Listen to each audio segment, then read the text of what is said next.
Well, ladies and gentlemen, with this we move and talk about the cyber defense for critical infrastructure.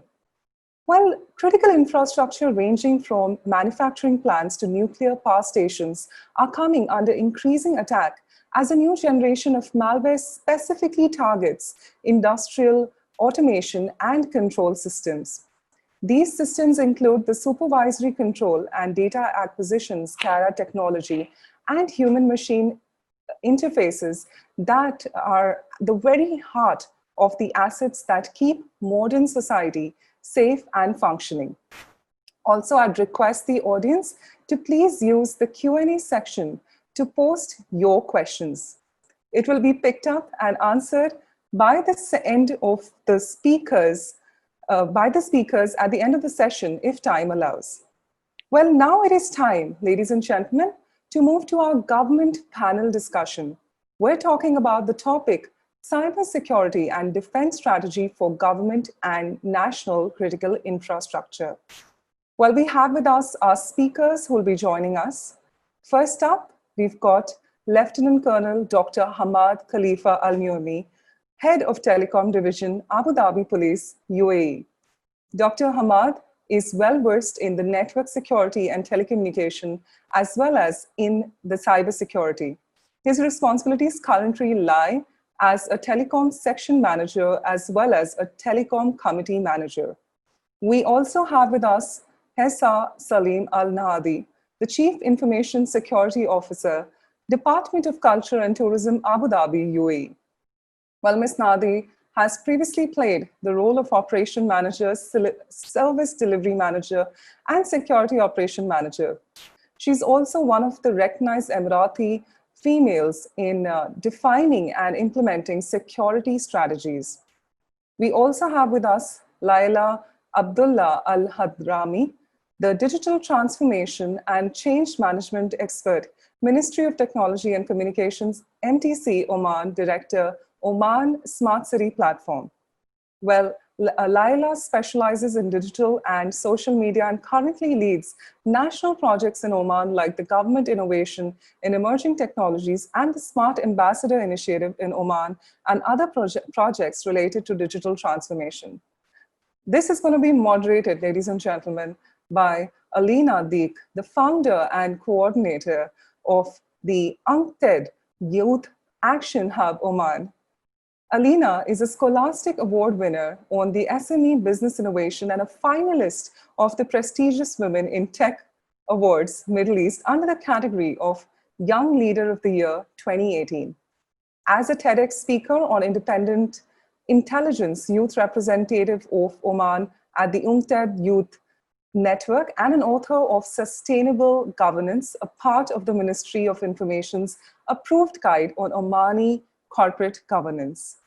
So ladies and gentlemen, with this, we're calling upon the panel who will touch upon the government's cybersecurity strategy, enhancing oversight of cybersecurity with Middle East critical infrastructure, cybersecurity for smart cities, advanced technologies for citizen safety, government initiatives to protect critical infrastructure, and we're looking about law enforcement to combat cyber crimes and cyber terrorism.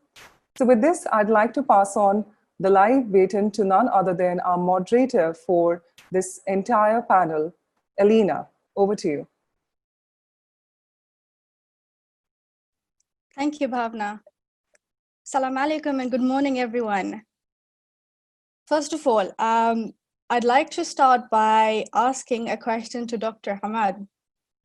And it's also for our participants who don't really know what cybersecurity is or what really the need of cybersecurity is. Dr. Hamad, could you please shed some light on what exactly is cybersecurity and why do we need it?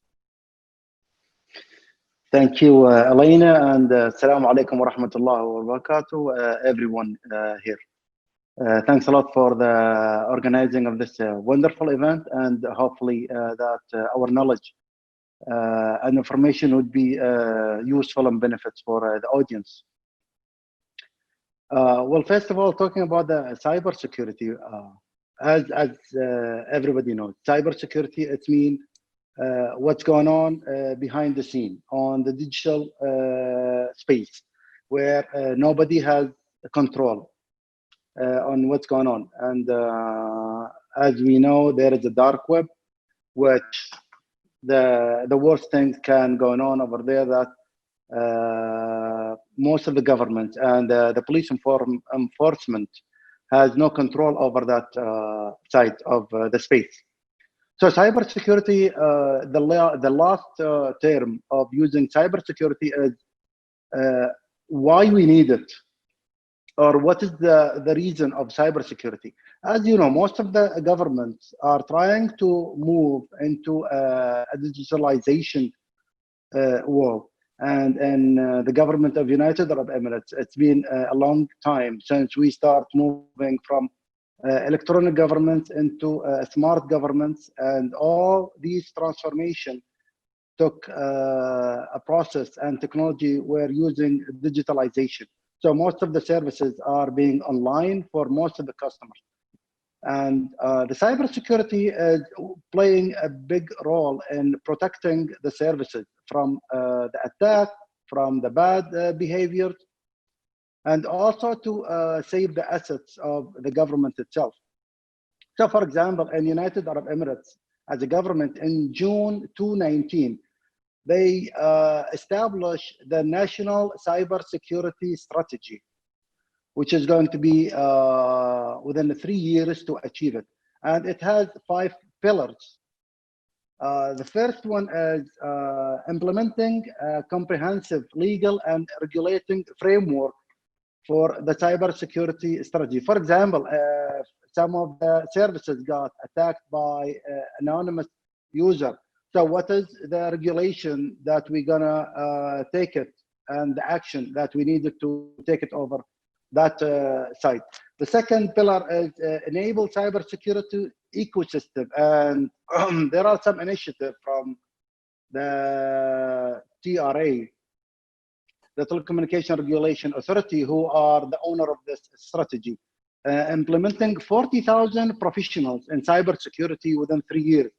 And we can tell that we need this field and those people as soon as possible, since the coronavirus pandemic enforced most of the businesses to work from home or to work away from the offices. So most of the work has been done online. The third pillar is create national cybersecurity incidents plan. So as we know that each government has their emergency or operational incidents station or center.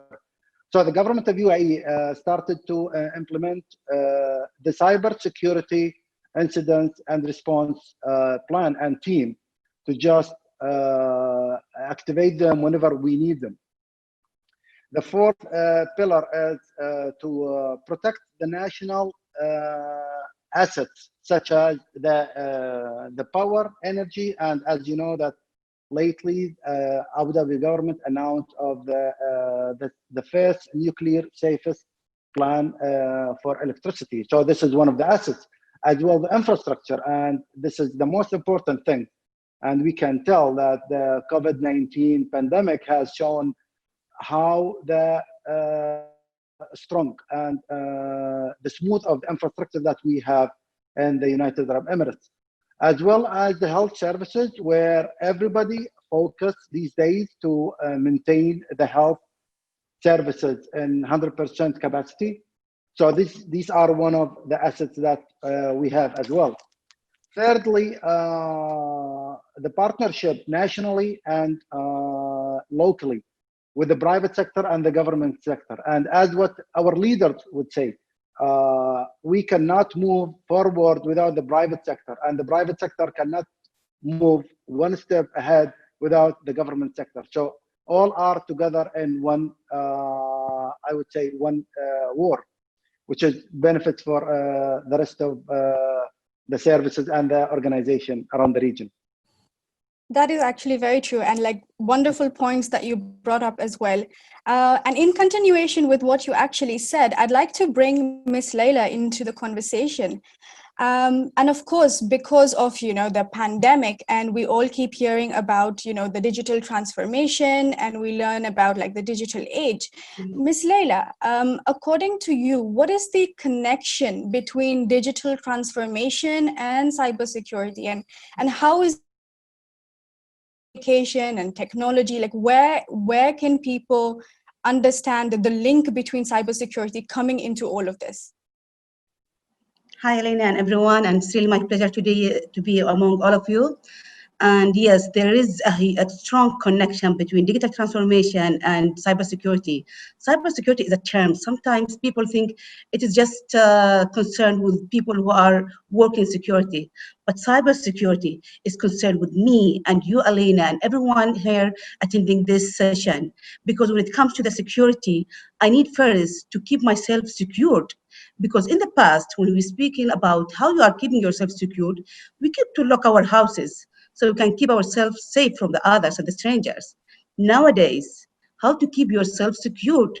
If you succeed in protecting yourself to be secured and nobody's reaching you, the safe place where we are staying in our homes. If you succeed on that, things are going to work very well. So this is what, when it goes to the cybersecurity, nowadays people are not attacking your home. They are attacking you in front of you. And and you are the one who are giving them the key. So how you are doing that? Because it happens a lot through our smart mobiles, smart computers. So we have to be very careful about that. And when it comes to digital transformation, we cannot launch any system or any new service without checking that the security point from that side. So as a digital transformation, we start working in a lot of projects. But as soon as we finalize the huge projects that has a lot of services, we have to be very careful, and we have to let the IT or it's the security people who are specialized in this to check it. If it has the green light, so we can launch it. If it still has some risk to be launched, so we have to stop and recheck it again and fix all the bugs and other threats. So we have to be very careful, and that's what comes to digital transformation.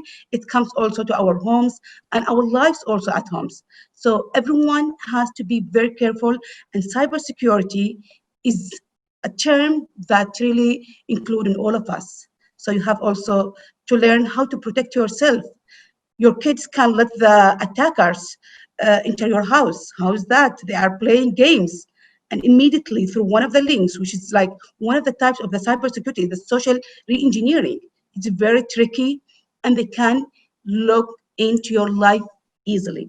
So be careful to secure yourself, your house, your family, and your kids when they are starting playing with your smart devices. So that's what I can really speak about, the connection between digital transformation and cybersecurity. Thank you so much. That was very, very clear now. And I'd like to bring Ms. Hessa into the conversation at this moment. Like you touched upon topics such as, cybersecurity coming into the house, and we should keep ourselves very secure. Ms. Hessa, I'd like to ask you, in terms of strategies that are trickling down, especially in this time where we look at working from home, remote working, what exactly is the government doing for individuals as well as corporates in terms of cybersecurity strategies? So when it comes to the working from home and the change of the life of working with the people, the government found themselves is that to invest more, even not only on the technology but also on the in the security as well.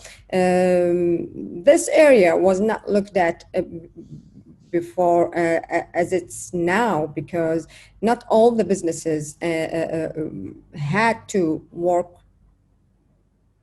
remotely before, and therefore is because of the pandemic of the COVID-19, where governments, all the businesses in the globe had to go and work remotely in order to prevent the spread of the virus.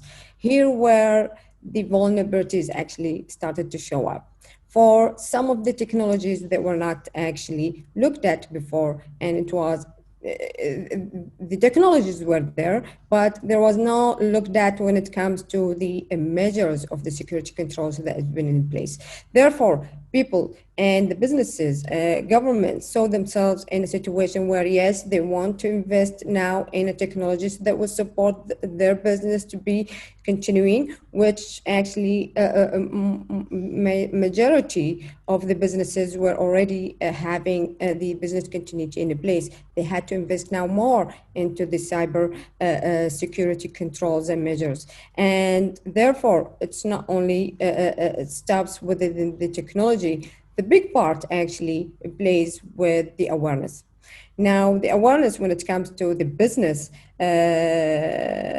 it's even increased. The security teams invested more in actually to spread the awareness. You can see it now in the news, in a weekly basis. There are threats, but there's also the awareness of how people, they're supposed to use their home devices, how do they use their data, how they protect themselves and the private data. Now, when we talk about the data and the technologies, it touch everything. It's touch you when you are working in your business, it touch you when you work or you practice your personal life.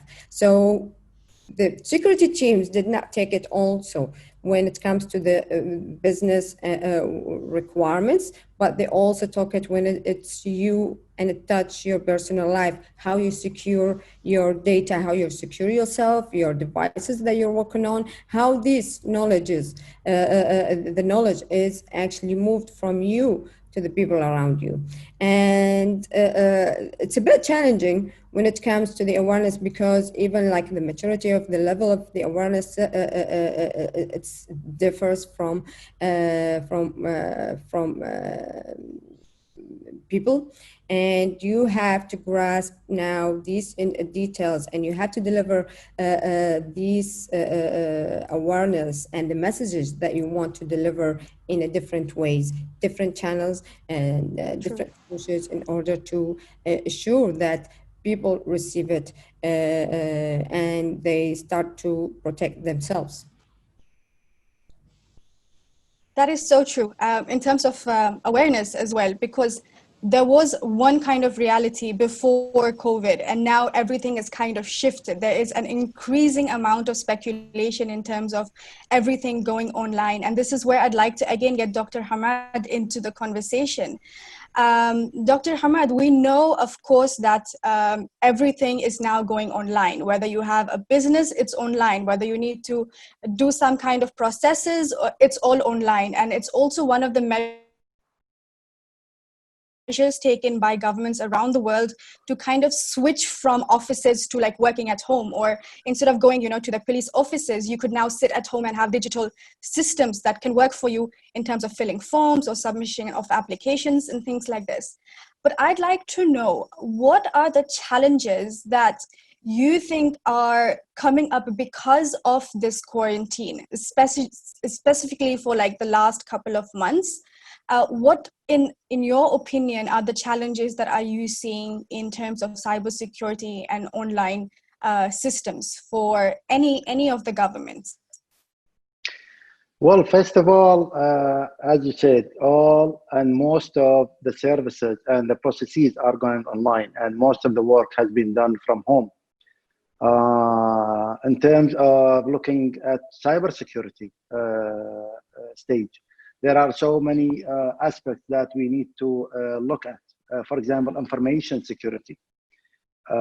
For most of the employees, do they have a policy and regulation in terms of the information security in their entities and organization?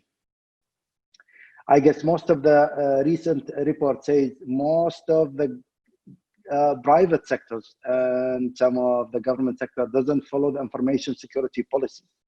Unless if something wrong happened with them, then they will start to initiate and look for the information security policy. How the employee are working from home without breaching the information of the company and organization. There are so many challenges, and this is one of them as an information security policy, as well as working from home. Lately, we have seen so many people working beyond the working hours, which sometimes they can work 24/7, even at the middle of the night, because they have the service with them at home, so they can do whatever they want, whenever they want. And we can see some of the funny videos that there were people working from home, and they were just like wearing a t-shirt and jacket, Yes. and then underneath they are wearing shorts and sleepers. The same That's with some true. of people, they are working either from kitchen or from the backyard. It's not mandatory to be at the office. This is, I would say, like a positive thing, but it's a challenge for the employee themselves. The framework for working hours is like 6 to 7 hours in most of the governments.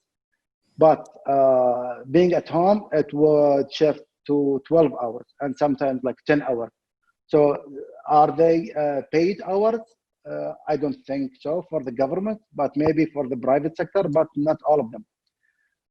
Taking it to another aspect or into from another perspective, most of the companies, recently I saw a report on New York Times. It says that 13,000 units are empty on July in Manhattan. And all those 13 spaces belong to the companies. So you can imagine within a year from now, what would be the situation regarding the properties and the renting market. This would be another challenge that the government has to deal with, but the private sector are going to cut the cost.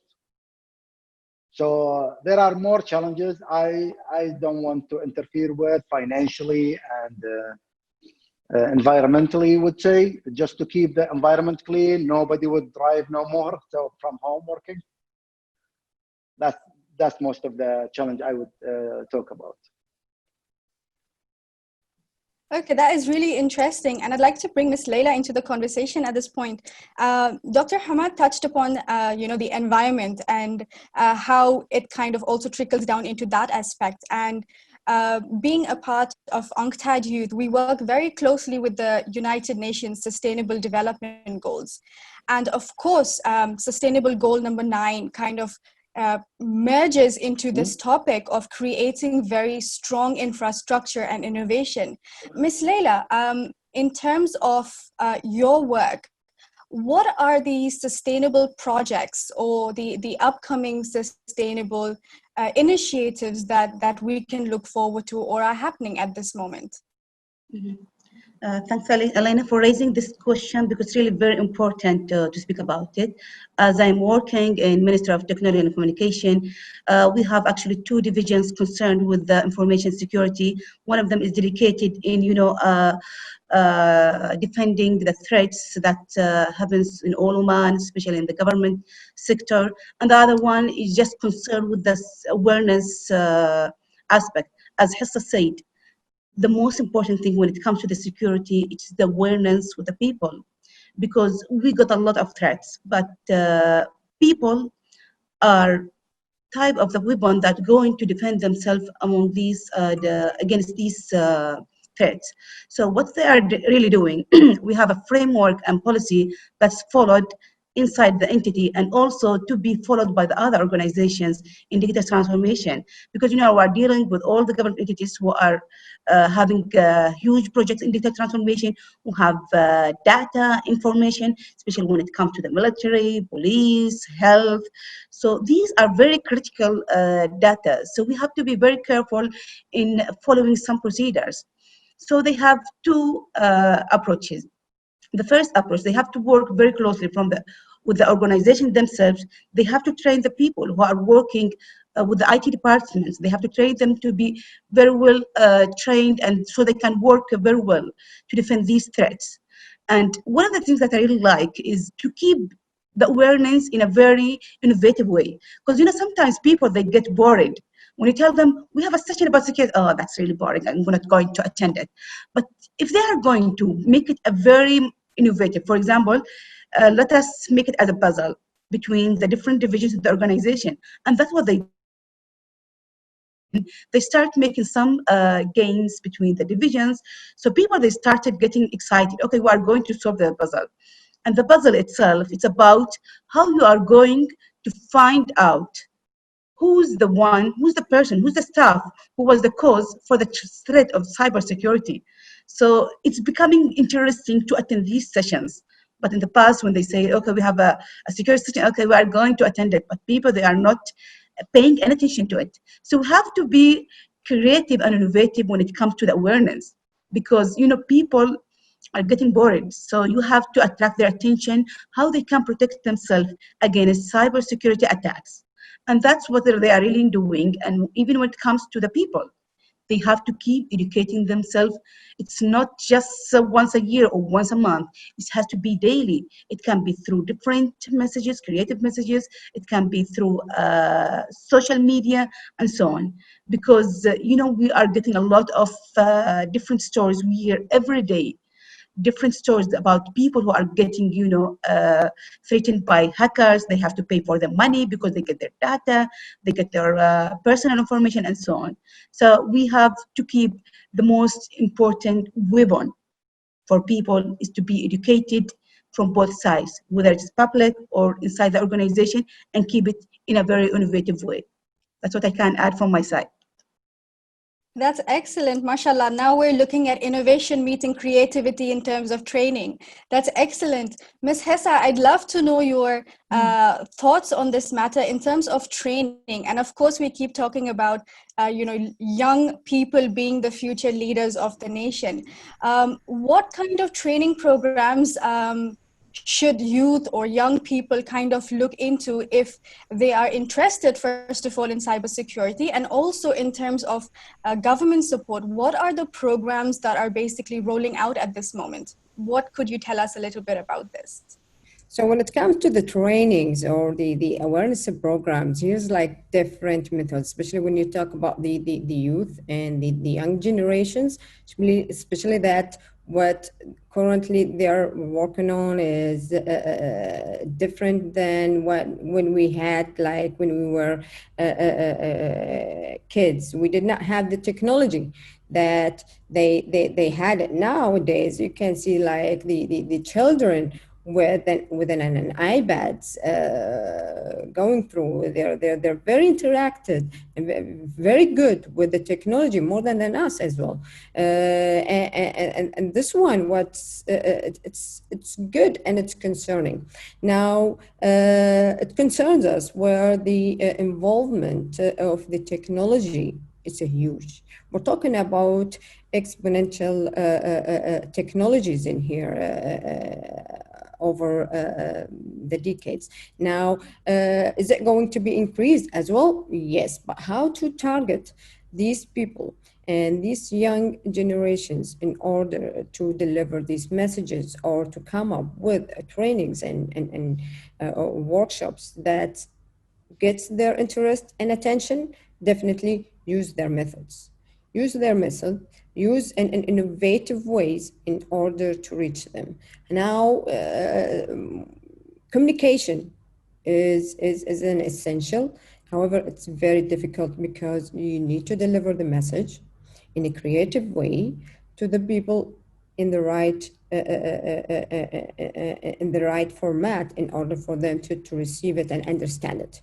So you're concerned about how you deliver it and how they will understand it. And that's the message when it comes to the awareness that we're looking for. Currently, what we do in our department, targeting not only the employees within the organization, but we have also created a security program for the public, where along with some of the collaborations also with other governmental entities, in order to put these programs and the workshops in place, we're using different methods to reach to these young generations, using definitely the virtual technologies in a stent. We're using also the language a bit that they observe and understand, because again, this is like different generations. What we are also were looked at, they're perceive it differently. So how we are perceiving this, how they observe it, they get excited, is actually to reach them in the way that they are very interested. Definitely the technology is a big part, since they're already very involved in it. So just how to take it in a very innovative and creative way in order for them to start to look at it. And who knows, it's like you can see in the social medias now, it's like the evolve of tremendous of creativity of these. We can see them as a business. It's like, it's not as a business thing, but here we go, we can use these kind of channels actually to deliver our messages, because most of people, especially the young generation, actually stays there for a long hours. And that's one of the things that we're looking for, and actually we're targeting in order to deliver the messages for these young peoples in the public, and for our employees as well, because again, we have to change, we have to be creative. Yesterday is different than today, and tomorrow it will be also different, and we have to co-op, and we have to run the cycle and make it creative and developed all the time. That is so true. We have to continuously keep improving and upgrading the systems no matter what. Since we're down to the last 10 minutes of this session, let's get a quick round of questions and your closing statements. Let's start with Ms. Leila. Ms. Leila, in terms of emerging technologies for cybersecurity, and we look at, the advanced innovation in terms of cybersecurity, we keep hearing the term blockchain. What can you tell us about this? Okay, thanks, Alina, for raising this question again. And as I said, when it comes to cybersecurity and smart cities or emerging technologies, security is one of the essential elements in smart cities. And as I'm a member in smart city, it's very important for the smart cities to have the element of security in order for me as a citizen to feel secured, and quality of life is very important that I have the security. And when it comes to the systems, we are asking from the government entities to develop their services. I remember once we launched the government innovation, and we asked from the government entities to come with ideas, and they said they got a panic at the beginning, because it's really something normal, because when it comes to change, that you are asking from them to use emerging technologies with their services, because they used to develop their services from paper to be online. That's all. And now we are talking with a different language, which is the emerging technology. So we ask from them to use the emerging technology to develop their online services. And they said, how can we do it? So what we did, we have another initiative. It was done by Smart City Ambassadors. And we decided, and blockchain was one of the terms that was, 2 years ago, it was popping up and everyone was asking, what is blockchain? Even for me, I said, what is that? It's like a Chinese or what term? So we decided to have awareness sessions. Everyone was doing it like emerging technologies, industrial revolution. But when it comes to that, it's just a general term. So we tried to do it differently. Say, okay, let us do it by theme. So we have like 1 month just dedicated for blockchain. And that's what we did. We invited people to be our ambassadors. It was really challenging. They said, how can you guarantee that people will accept to be your ambassadors and volunteer? Because all of them, they were volunteered. They volunteered to deliver these sessions in blockchain. To be honest with you, I was really shocked that we have a lot of people who are specialized in blockchain. I said, wow, it's not just a new term, but we have also people who are expert in this field. So when we started the sessions, the government entities, the staff who are coming from these organizations, they started thinking about it. They started asking questions. Can we really do it with us? And they were asking a lot of interactive questions with their instructors. And yes, in order to use the blockchain emerging technologies as part of emerging technology, it's one of the good tools for us to keep our system secure, because blockchain has proved to be the most important tool to keep your system secure, because it's about blocks, different blocks. It's not enough to speak about it in one session today, but people can Google it so they can know more about blockchain. How can you use blockchain in our systems? Because they use to use the security codes in order to prevent the hackers from hacking these systems. But nowadays, you can just come and use the blockchain tool to secure your system. Because if the hacker tried to log in to your blockchain system, he will hack the first block, but he has to hack the other blocks, because it's about blocks, different blocks. That's why they call it blockchain. So the chain has different blocks, and the hacker has to hack all these chains. And as soon as he hack the first block, all the chains will change immediately, which make it a little bit complicated for them to hack the systems. So yes, we need some of these emerging technologies like blockchain to secure our systems. That's amazing. And I have a last question for Dr. Hamad. In continuation with what Ms. Leila said, is you have to continuously have new technologies such as blockchain, to kind of throw hackers or like cyber threats out of the way in terms of corporate or even your personal life. According to you, what is the top global best practices that you'd like to see people actually implementing? Well, thank you, Leila. It was a wonderful story. But let me add one thing to your story. As an ICT people, and the latest technology that we are having lately, and there will be more technologies, advanced technologies, smart innovation, all these are available. But the only thing that we are struggling with, the old-fashioned school or the old-fashioned way, where when you are talking about online services, how we are going to implement it, how we are going to enforce, not the public to use it, because the public is in our hand. We can enforce them in any way to use the service. But what about the top management that we are having and dealing with to adopt this new technology as a blockchain, as an IoT, as an AI, as whatever is going to be next? That's only the point that I would like to add.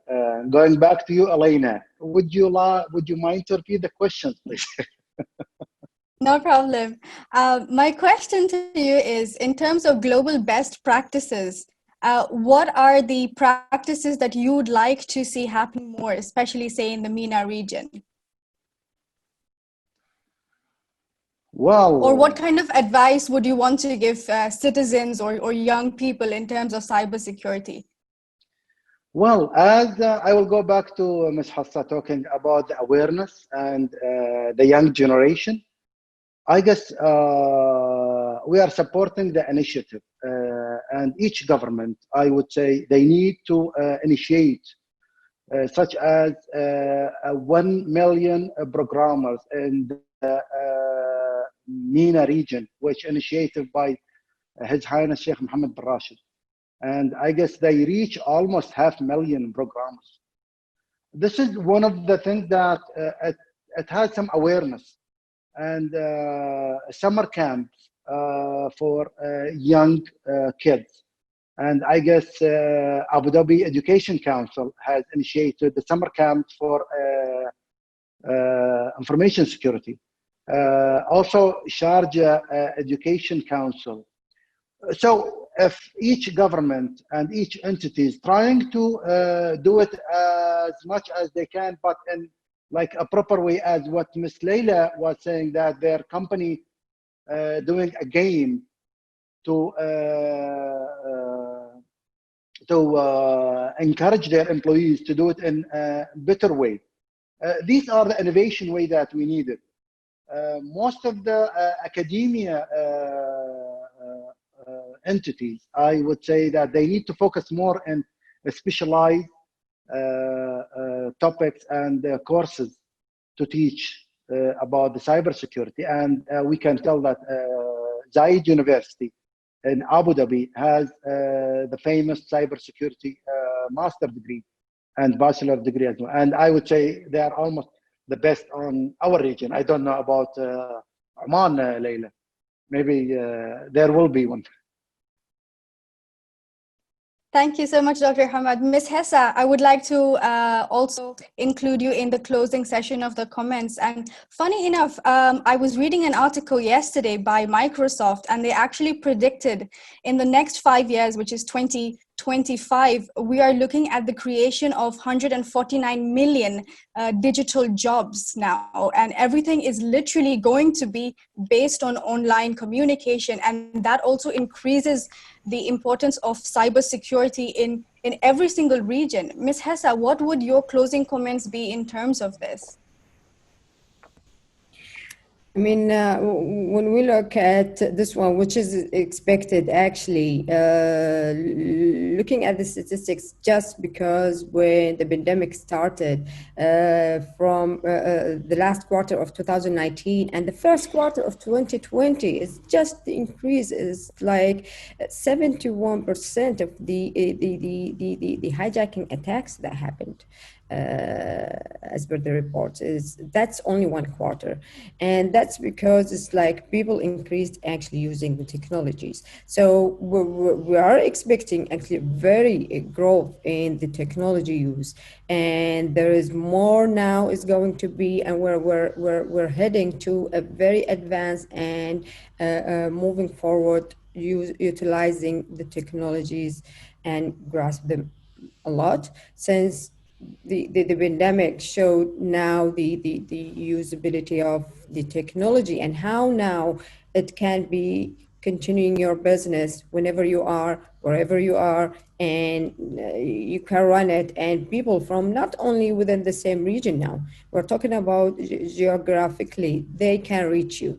So the attention now put on top of the technologies, which was aware already by the governments. And here where you see the reaction of the governments. Governments started from now even putting like strategies in regarding to what they're going to do from digital economy, from even a cyber economies. In the last week, we have the Australian government. They put over more than $1.5 billion on cybersecurity strategies because they were aware of that. Now, what we need in order to look into that, yes, we are going to put the strategies into this.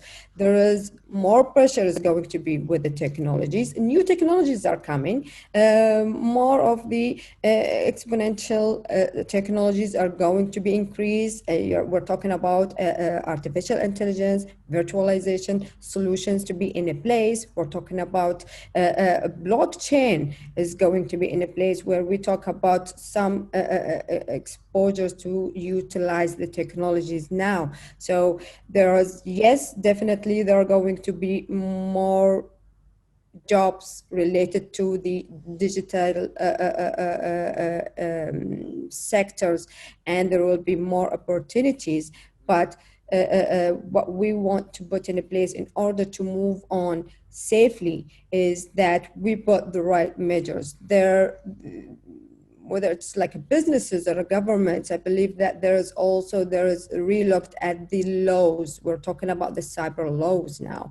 We're talking about the protection of the data, the privacy. Till now, we still have data breaches.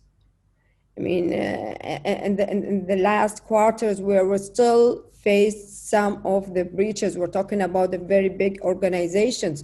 Now, Twitter, we have all the accounts has been breached for very important and political people, and there is the messages that is spread. Now we're talking about what? We're talking about big organizations that we expect that our data are secured and protected. But when we see some of the data breaches, we started to worry. We, as a security leaders, we start to worry about, okay, this is a very serious now. What about tomorrow now where we're going? So that's what we're working on. We're revising our strategies in order to make sure that the measures and the controls that we're going to put, it's in the right format and the right frame that we are putting for in order to protect that. Definitely, there will be also what we're looking for, and hopefully even here in our region, where about more data laws related to the protection of the data, definitely, and the privacy, the data privacy as well as businesses, in order to be developed, growth. The growth all depends on a data. And most of the data that you need is from your customers. And most of the businesses that relates on their customers, who they are individuals. In order for me to perform better, I need your data. So here we're talking about the data privacy, and as well how I'm protected. And that's exactly what we're working on. It's very interesting that, yes, as per the report, we're expecting that kind of opportunities to come with very advanced technologies. So people actually also, and we're talking here about the educational sectors, to be prepared for providing the contents and these specialized fields that we don't have, we barely have them. We're talking about data analytics, we're talking about the artificial intelligence. Now we have them in our schools, but we want to have more and more, because these are going to be the future. And yes, we are going to depend more, and data is the new oil for everyone, and we need to protect it. That is so true. And that's like a perfect statement, I think, to end our session, which is data is going to be there everywhere, irrespective of what sector, what field, what industry you are in. And with experts such as yourselves, it's an absolute pleasure to kind of discuss these pressing issues and challenges that many people are facing in terms of even business or personal life, or even governments moving forward. Thank you so much for your time. Bhavna, are you there with me? Yes. Alina, there are two questions from the audience. If you don't mind, could we just take them on quickly? We have a few minutes on us. Sure. Yeah. Let's do them. Okay, perfect. So the first question is from Dilip. He asked that what are the top 3 cybersecurity initiatives, priority for each one of you in the wake of budget cuts?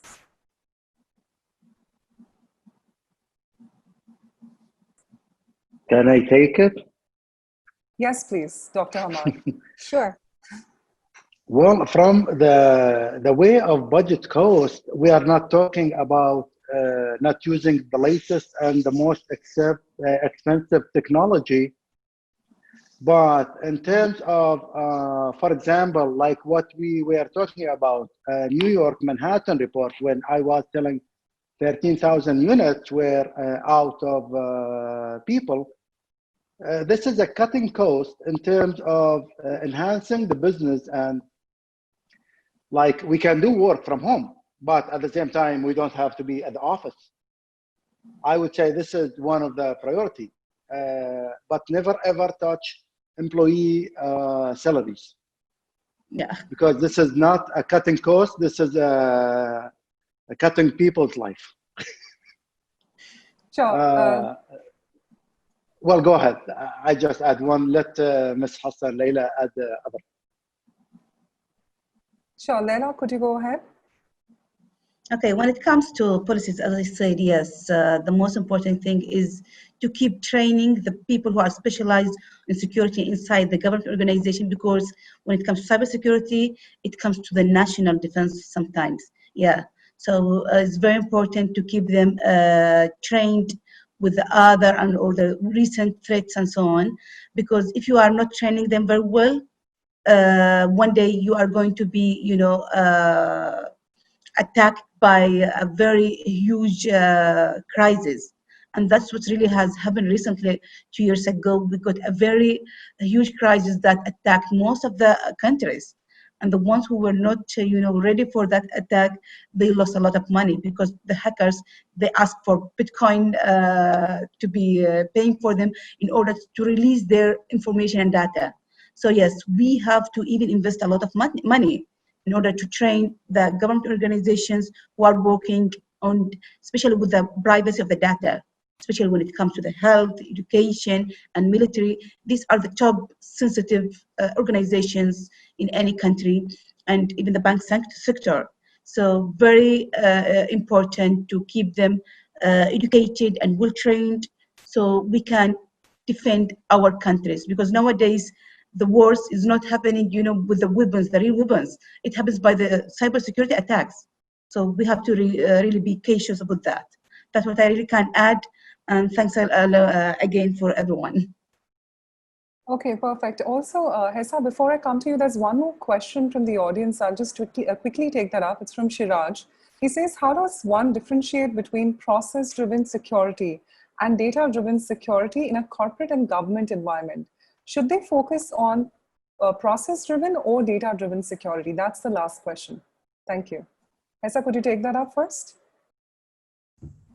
All right, that's a very interesting question, actually. When it comes to the private and government sectors, the security is one. It's when you look at your security, what do you want to secure? And here, where it comes to is that you look at the value that you want to actually protect it. What's your asset? So we're realizing that our assets, it's data. Where are these data? And in order to secure this data, definitely now you will put the major form. And we're talking about here the measures and what is the process that you need to actually put in a place in order to protect this. So again, you put very interesting question when it comes to the processes, because I'm sure that we all have that challenge when it comes to the processes that are needed in place, as well as what are the measures that we're looking at. For both sectors, it's the same. We're looking at what we're going to protect in order to put the measures and how we are going to support it with the processes. If you're talking about the processes that are merged with another processes from a business perspective, yes, again, we are having that kind of challenge when it comes to the business. But in the end, the organizations, they are all aware of what the security that they wanted to put in a place. And what we see here, it's actually security and data security driven organizations by the processes that needs to be input in a place in order to support it. Sure. Dr. Hamad and Laila, if you would like to comment on the same. Well, I have nothing from my side. I think Hessa has already said really well about it.